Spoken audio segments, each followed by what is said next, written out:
Back to East Texas. Now I have Emma Kay joining us now live from the scene. This is from the situation in Gladewater. This is where that 18-wheeler hit that school bus. We have gotten word from the ISD.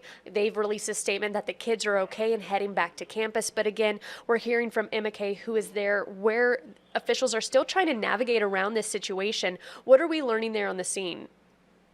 Good morning, Hannah. So that is right. Right now, I am on the scene. You can see the semi behind me. The school bus was directly in front of me, but has since pulled away. There were no serious damages to the vehicle. It was a rear ending. You can see on the bumper where it had been rear ended. I have those videos. We'll have those up for you shortly. The way. There were no serious injuries. We're not sure exactly how many students were on that bus, but several were on the bus. But again, nobody was injured, no students, no drivers. The driver of the semi behind me also not injured. See some serious damage to the front of that vehicle behind me. And it's our understanding that the school bus was slowing to pick up its last students this morning on their way into school when the semi came over the top of this hill and rear-ended that school bus.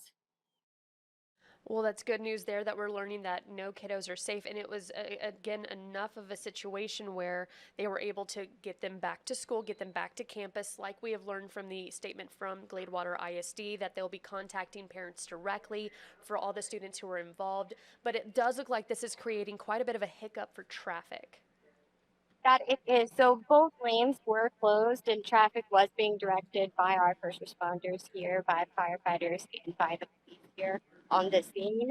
And it's starting to clear up a little bit. As you can see, that school bus no longer behind me. Lanes are starting to open back up. However, we are still trying to get this semi off the street right now. So that's going to be the biggest hurdle. Is there any kind of timeline maybe you've learned from officials on how long this will take on to getting that 18-wheeler out of there?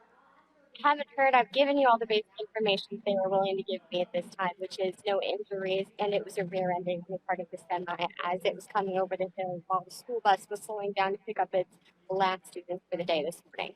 All right. Well, thank you, Emma. We appreciate these updates. Again, very thankful no one was hurt. And then, of course, I pulled up that image earlier of that school bus. We'll actually get back to that. But again, thank you, Emma, for giving us this update.